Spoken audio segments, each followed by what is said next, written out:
ஓம் மங்களேஷாய வித்மகே சண்டிகா பிரியாய தீமகி தன்னோ சம்ஹார பைரவ பிரச்சோதயாது.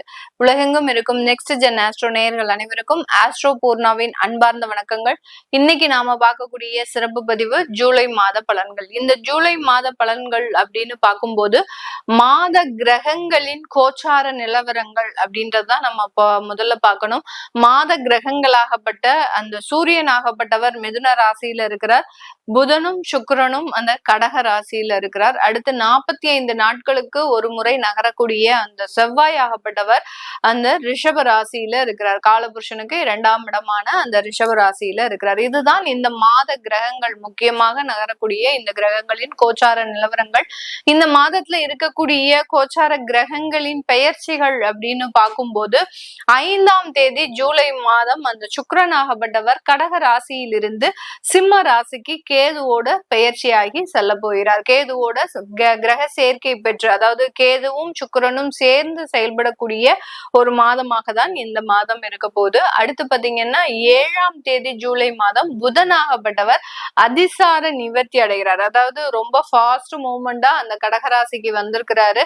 அடுத்து பாத்தீங்கன்னா 7ஆம் தேதி மீண்டும் தன்னுடைய ஆட்சி வீடான அந்த மிதுன ராசிக்கு பெயர்ச்சி ஆகிறார். இதுதான் இந்த மாதத்துல அந்த புதனாகப்பட்டவர் அதிசார நிவர்த்தி அடைந்து இந்த மாதம் முழுவதுமே தன்னுடைய சொந்த வீடான அந்த மிதுன ராசியில இருக்க போறார். அடுத்து மாத கிரகமான, அதாவது கிரகங்களுக்கெல்லாம் தலைவன் அப்படின்னு சொல்லக்கூடிய அந்த சூரியனாகப்பட்டவர் மிதுன ராசியிலிருந்து கடக ராசிக்கு, அதாவது 17ஆம் தேதி ஜூலை மாதம் பெயர்ச்சியாகி இருக்கிறார். இதுதான் இந்த மாதத்துல அந்த மாத கிரகங்களின் நிலவரங்கள்.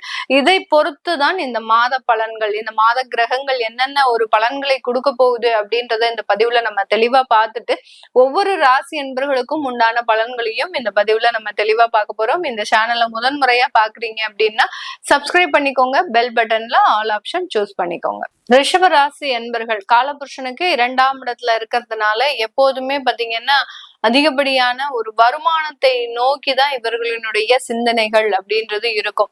ஒரு மடங்கு வருமானத்தை 2 மடங்காக ஆக்குறது எப்படி, எந்த இடத்துல இன்வெஸ்ட் பண்ணா இவர்களுக்கு அதிகப்படியான எதிர்காலத்துல லாபம் இருக்கும், இப்படி அந்த வருமானங்களை சேமிச்சு வைக்கிறதுல ரொம்ப அதிக அளவு கவனம் செலுத்துபவர்கள் நம்ம ரிஷபராசி என்பர்கள். அதே மாதிரி வாக்குல நேர்மை அப்படின்றது இருக்கும். இவர்களினுடைய பேச்சுல பாத்தீங்கன்னா எப்போதுமே ஒரே பேச்சு ஒரே செயல் அப்படின்ற மாதிரி தான் இருக்கும். பல பேர் இவர்களுக்கு எதிராக சில இடத்துல செயல்பட்டாலும் கூட இவர்களினுடைய தன்மை மாறாமல் தன்னுடைய நேர்மைக்காக பாடுபடுபவர்கள் இந்த ரிஷபராசி என்பர்கள். ஆனா இவர்களினுடைய எதிரியே பாத்தீங்கன்னா இவர்களுக்கு எதிராக செயல்படுபவர்களே இவர்களுடைய குடும்பமாக தான் இருக்கும்.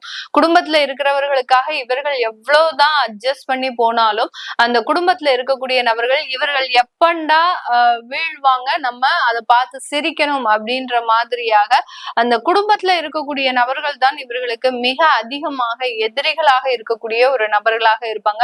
நிறைய ரிஷபராசி என்பர்களினுடைய குழந்தைகள் பாத்தீங்கன்னா சொன்ன பேச்சை கேட்க மாட்டாங்க. இவர்களினுடைய குழந்தைகள், ரிஷபராசி என்பர்களினுடைய குழந்தைகள் தனுசு ராசியாக இருந்தது அப்படின்னா தனுசு ராசி, அடுத்து பாத்தீங்கன்னா துலாம் ராசி என்பர்கள் அந்த குழந்தைகள் இந்த ராசிகள் எல்லாம் இருந்தது அப்படின்னு பாத்தீங்கன்னா சுத்தமா அந்த பேச்சை, இவர்களினுடைய பேச்சை கேட்காத ஒரு குழந்தைகளாக தான் இருப்பாங்க. அப்படிதான் வளருவாங்க. இவர்களிடம் இருந்து தள்ளி தான் இவர்கள் அந்த குழந்தைகள் எப்போதுமே இருக்கக்கூடிய ஒரு அமைப்பு அப்படின்றது இருக்கும். இதனால இந்த ரிஷபராசி என்பவர்கள் மிகப்பெரிய அளவுல மன உளைச்சலுக்கு ஆளாகக்கூடிய ஒரு அமைப்பு அப்படின்றது அந்த வாழ்நாள் முழுமையாக இருக்கக்கூடிய ஒரு அமைப்பாக இருக்கும். இவர்களுக்கு இந்த மாதத்துல பாத்தீங்கன்னா உங்களுடைய ராசி அதிபதி 4ஆம் இடத்துல கேதுவோட சேர்க்கை பெறுகிறார். 4ஆம் இடம்ன்றது சுகஸ்தானம். இதனால இந்த காலகட்டம் இந்த ரிஷபராசி என்பவர்கள் உங்களுடைய வருமானத்துல ரொம்ப கவனமாக இருக்கிறது நல்லது. ஏன்னா ஏதாவது ஒரு இடத்துல நீங்க ஆன்லைன்ல ஷேர் மார்க்கெட்ல ஓரளவுக்கு நல்ல உங்களுக்கு ப்ராஃபிட் வந்துட்டு இருக்கிற நேரத்துல அந்த ப்ராஃபிட்டுக்கு அதிகப்படியாக ஆசைப்பட்டு உங்களுடைய பணத்தை இழக்கக்கூடிய ஒரு நேரமாக தான் இந்த ஜூலை மாதம் இருக்கும். அதனால எந்த இடத்துலயும் அளவுக்கு அதிகமான ஒரு ஆசை அப்படின்றது வச்சிடாதீங்க. வச்சுட்டீங்க அப்படின்னா அந்த இடம் உங்களுக்கு அழிவை நோக்கி போகக்கூடிய ஒரு நேரமாக தான் இருக்கும். இந்த ரிஷபராசி என்பர்களை பொறுத்த மட்டுக்கும் இந்த குரு பயிற்சி, சனி பயிற்சி, அடுத்து பாத்தீங்கன்னா இது எல்லாமே உங்களுக்கு சாதகமாக இருந்தாலும் கூட இந்த சுக்கிரன் அப்படின்ற கிரகம் மிகவும் ஒரு பாதகத்தை கொடுக்கக்கூடிய ஒரு கிரகமாக தான் இருக்கும். ஏன்னா உங்களுடைய 6ஆம் வீட்டு அதிபதியும் அந்த சுக்கிரன் தான். அதனால எப்போதுமே அந்த கடன் சுமையை உங்களுக்கு கொடுத்துக்கிட்டே போய்கிட்டே இருக்கும். அதனால உங்களுடைய ராசி அதிபதியும் அந்த சுக்கிரனாக இருக்கிறதுனால இந்த சுக்கிரனுடைய நகர்வை பொறுத்து நீங்க எந்த விதமான இன்வெஸ்ட்மெண்ட் பிளானும் வச்சுக்கணும். அப்படி இல்லாத பட்சத்துல பெரிய பெரிய இடத்துல நீங்க மாட்டிக்கொள்ளக்கூடிய ஒரு நேரமாக தான் இந்த ரிஷபராசி என்பர்களுக்கு இருக்க போகுது. இந்த காலகட்டம் இந்த ரிஷபராசி என்பர்களுக்கு வருமானத்துல பெரிய அளவுக்கு தடைகள் இல்லாம இருந்தாலும் அந்த வருமானத்தினுடைய சேமிப்புல சில பிரச்சனைகள் இருக்கிறதுக்கு உண்டான ஒரு நேரம். அடுத்து பாத்தீங்கன்னா சொத்துக்களை விற்கிறதுக்கு உண்டான சில முயற்சிகள்ல நீங்க இந்த காலகட்டம் ஈடுபட போறீங்க. ஏன்னா நிறைய சொத்துக்கள் பாத்தீங்கன்னா ரிஷபராசி என்பர்களுக்கு அவர்களினுடைய கடனுக்கான ஒரு சொத்துக்களாக தான் இருக்குமே ஒழிய அந்த சொத்து பார்க்கும் போதே இதனாலதான் நம்மளுக்கு இவ்வளவு கடன் ஏற்பட்டுச்சு, இதனாலதான் இத்தனை அவமானங்களும் ஏற்பட்டுச்சு அப்படின்ற மாதிரியாக கடந்த 2 வருடங்களாக அந்த சொத்துக்கள் மூலமாக பெரிய அளவுக்கு மன திருப்தி இல்லாத ஒரு சூழ்நிலையில இருக்கிறீங்க. இதனால இந்த காலகட்டம் இந்த ரிஷபராசி என்பவர்களுக்கு அந்த சொத்துக்களை விற்கக்கூடிய முயற்சிகள்ல ஈடுபடக்கூடிய ஒரு நேரம். ஏன்னா உங்களுடைய 4ஆம் வீட்டு அதிபதி 3ஆம் இடத்திற்கு பயிற்சியாகி வர்றதுனால அந்த சொத்து விற்பனை அப்படின்றது மிக எளிமையாக துரிதமாக இத்தனை மாசமாக 6 மாத காலமாக அந்த சொத்து விற்கிறதுக்கு சில முயற்சிகள் செய்தும் அதுல பெரிய அளவுக்கு நமக்கு நல்லது இல்ல. இந்த மாசம் ஒருத்தவங்க வந்தாங்க, பார்த்தாங்க, முடிச்சாங்க அப்படின்ற மாதிரியாக அந்த சொத்து விற்கக்கூடிய முயற்சிகள்ல நல்ல ஒரு சாதகமான ஒரு பலன்கள் அப்படின்றது இருக்கும். சில பேருக்கு பாத்தீங்கன்னா அந்த நோய் தொந்தரவுகளினுடைய தீவிரம் ஏதாவது ஒரு தேவையில்லாம ஸ்கேன் பண்ண சொல்லியிருப்பாங்க.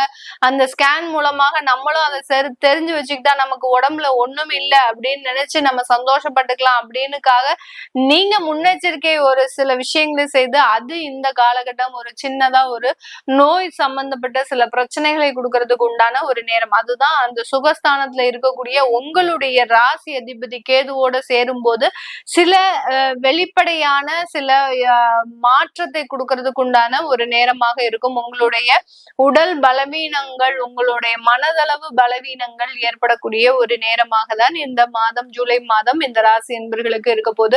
ரிஷபராசி என்பர்கள் எப்போதுமே பாத்தீங்கன்னா வேலையில ரொம்ப கராரா இருப்பாங்க. அதாவது வேலையில தன்னுடைய வேலை எப்போதுமே டிரான்ஸ்பரண்டா இருக்கணும், மற்றவர்கள் செய்யறதுக்கு ரொம்ப எளிமையாக இருக்கணும், தான் இல்லாட்டிலும் அந்த வேலையை யார் வேணாலும் எடுத்து நடத்தணும் அப்படின்ற மாதிரியாக அந்த வேலையில டிரான்ஸ்பரண்டாக இருக்கக்கூடிய ஒரு நபர்கள். அது இவர்களுக்கு இந்த காலத்துல மிகவும் ஒரு அற்புதமான ஒரு வளர்ச்சியை கொடுக்க போது. உங்களுடைய வேலையில பதவி உயர்வு, அடுத்து பாத்தீங்கன்னா நல்ல ஒரு வருமான உயர்வு, இது எல்லாமே கொடுக்கறதுக்கு உண்டான ஒரு நேரமாக இருக்கும். அதுவும் போக டீச்சிங் உத்தியோகத்துல எல்லாம் இருக்கக்கூடியவர்களுக்கு இந்த மாதத்துல உங்களுக்கு நல்ல ஒரு வளர்ச்சி மிகுந்த மாதமாக தான் இந்த ரிஷபராசி என்பர்களுக்கு இருக்க போகுது.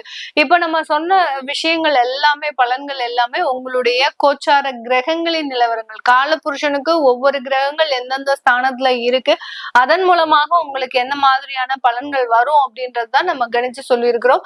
இது தவிர உங்களுக்கு சுயமாக தொழில ஏதாவது ஒரு பிரச்சனைகள், வேலை ரீதியான பிரச்சனைகள் இருக்கு அப்படின்னா அது உங்களுடைய சுய ஜாதகத்தை வச்சு நீங்க அதனுடைய தசாபுத்தியினுடைய அமைப்பை வைத்து பார்த்துக்கிறது நல்லது. அதை பார்க்கணும் விருப்பப்படுறவங்க கீழே இருக்கிற நம்பருக்கு வாட்ஸ்அப்ல அப்பாயின்மெண்ட் வாங்கிட்டு நீங்க என்கிட்ட கன்சல்ட் பண்ணிக்கலாம். உங்களிடமிருந்து விடைபெறுவது உங்கள் ஆஸ்ட்ரோ பூர்ணா.